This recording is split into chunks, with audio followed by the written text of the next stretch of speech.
Halacha Yomi. We're on page 343. Or we have less than 60 pages till the end.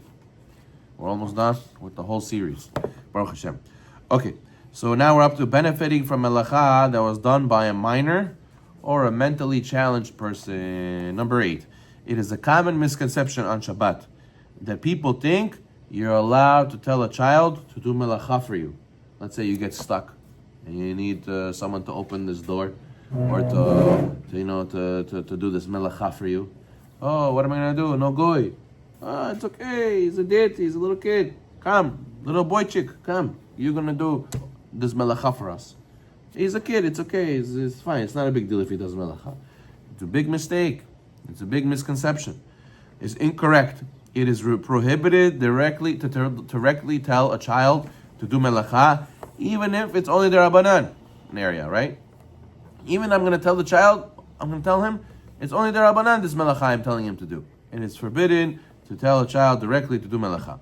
A melacha that was done by a child or by a person who does not have mental capabilities is prohibited in the following cases.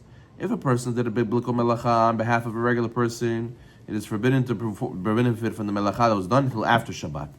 If someone asked specifically to do the melacha is forbidden even after Shabbat to the person who was done for. If he did it for himself, without anybody else, the melacha may be benefited from even on Shabbat. Right?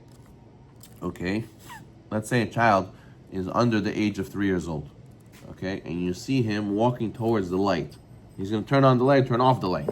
You do not have to stop him, but once he turns it on, you're allowed to even derive benefit from it. We're going to learn soon. If a Jew, let's say the dining room is dark, we cannot eat in the dining room. It's nighttime and it's dark in the dining room. We can't eat. Oh, we forgot to put the timer for the light to go on. What are we going to do? So we have one uncle. Let's say a person has an uncle and not so religious. He says, "Don't worry, I'm here. It's okay. I'm going to turn on the light for you." No, don't do it. Shabbat. Don't worry about. I'm going to turn it on. So what happens? He turns it on. Are you allowed to sit in that room? No. You're not allowed to benefit from the melacha of Shabbat that he did. If the case was the room was dark completely, you couldn't sit there, and because of him now you could see, you could sit there, you can't benefit from the melacha he did. Oh, so if there's some light over there. Even from window, I know that we are benefit, but I'm not allowed to use, but if it's a goy. Right. No. If it's a case where it's a goy and it wasn't allowed to ask him, also not allowed to benefit.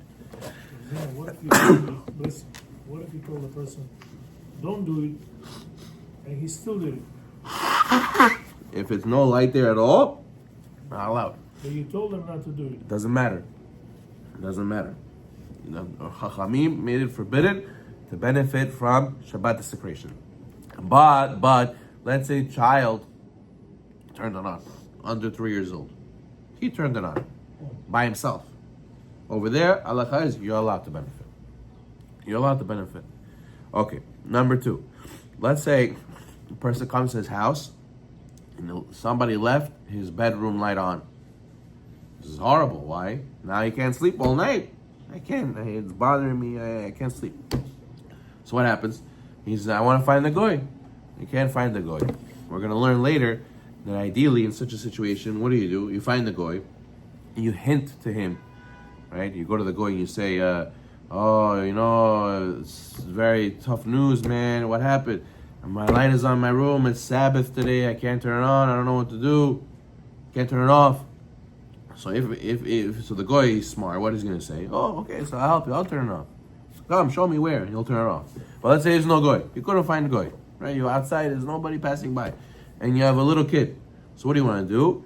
B, one may also leave a child next to a switch by putting a chair next to the switch, and he'll climb up on his own, even if most likely he'll turn it off. This preferably should not be done. In extenuating circumstances, such as the light is on in the child's room and he won't be able to sleep, one may rely on this. Here, so I put a chair next to the light, and the child climbed up on his own, and he plays with it. He thinks it's a game, and he turns it off, turn it on, whatever it is, whatever you need. Also, I can let him do it. I don't have to stop him. Am I telling him to do it? Never. I'm never telling my son. Yes, that doesn't apply here. Yeah, it's the same thing, but this doesn't apply here. But People think, there's a story, a guy told me, he says, my son, he asked me why he's not allowed to Mechalel Shabbat anymore. I said, what do you mean? What kind of question is that? He said, Abba, I remember when I was little, I used to tell me to Mechalel Shabbat. You told me press this, you told me do this, do that. Now I'm a little bit older, now I'm not Mechalel Shabbat anymore. Why? Why before yes, now no? So he got confused. He got confused. He thought, he did. Now he wants to Mechalel Shabbat when he's older already. Why? Because you confused him. You're never allowed to tell a child Mechalel Shabbat, never. When he does it by himself and he's under 3 years old, you can not pay attention. You hear?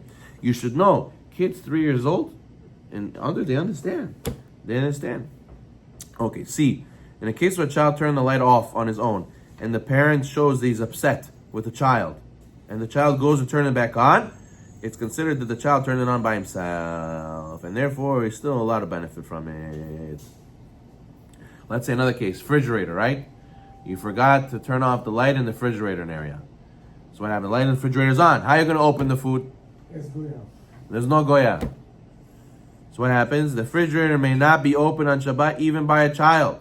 In such a case, you have to go and get a goya. Let's the child open it by himself without asking him, even though that's hard. Usually they can't open the fridge. But let's say they did, so it'll be permitted. But you can't tell, get the child to do it. Okay, a lot of people, they pray early minha, right? 6:10 minha today. So what happens? Let's say you accepted Shabbat early. Are you allowed to benefit from Shabbat melacha that you did after you accepted Shabbat early? Let's say you accepted Shabbat early. If someone in the family broke Shabbat for some reason, they turned the light on when they were... Shabbat is not there yet. But everybody accepted Shabbat early. Shabbat is 7:40. 6:30 we accepted. So now for us it's Shabbat. And then somebody did something, Hilul Shabbat, can we benefit from that? So it says, Halacha, one who accepted Shabbat early and purposely performed Melacha, after accepting Shabbat, you're allowed to benefit from the Melacha of Shabbat. It's only when it's actually Shabbat that the Melacha is prohibited to benefit from. But if it's early Shabbat you did, you're allowed to benefit from it. Obviously you shouldn't do it, but you're allowed to benefit from it. Let's say you live in Israel, right? Or you live in a place where there's a Jewish-owned company, but they manufacture on Shabbat. They make clothes, they make paper. There's a lot of Sfarim that they write on the first page, made from paper, there's no Hilul Shabbat. There's a lot of rabbis' books. They write, they made sure to buy paper for this book from manufacturers that are not Mechalel Shabbat, because sometimes the paper factory in Israel is also owned by a Jew. But what if he's not religious? He's Mechalel Shabbat. How can I benefit from paper that's Mechalel Shabbat? Right? So he says, one may buy products from Jewish-owned companies that produce products throughout the week and on Shabbat, even though there's a possibility that what I'm buying was produced by Melacha on Shabbat. Since it's a doubt, maybe I'm getting it from Tuesday, maybe I'm getting it from Shabbat, it's allowed. But ideally, if you know it was made on Shabbat, you shouldn't buy the paper that was made on Shabbat. If you know this is the paper that was made on Shabbat. What? Electricity. Let's say the electric company is run by Jews. They're not keeping Shabbat, right? So I'm gonna get to the halacha in a second. Let's go there right now. The halacha over there. Where is it? 53. Even in Israel, where many of the workers in the electric company are Jewish, one may benefit from the possible melachot that are being done on Shabbat. Why? Because if they don't put electricity, what's going to happen? How's the hospital going to run? Hospital, you're allowed to break Shabbat to save a life, right? How's the army base going to run? They have to Mechalel Shabbat to protect the country, right? So since they anyways need to do electricity for them, so we're allowed to benefit also. Because there is some people that they're allowed to do it for, right? Another reason is that the turbines, let's say, the things that make the electricity, it runs by itself. Only if something happens, they need to get involved in Mechalel Shabbat.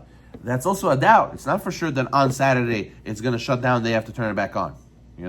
So it's not for sure that the Mechalel Shabbat. Okay, going back. Let's say you have a store. Yeah? There's somebody in the neighborhood who has a store, let's say, that doesn't keep Shabbat. There's a Jew who doesn't keep Shabbat. He buys and sells on Shabbat. He's open on Shabbat.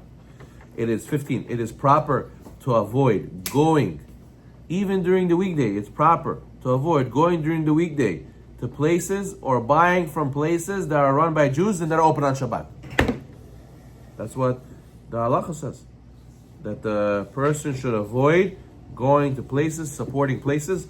It says the religious community should not support places that don't close their businesses on Shabbat. Why? Because you're benefiting and supporting somebody who's stepping on the word of Hashem. So that's not proper.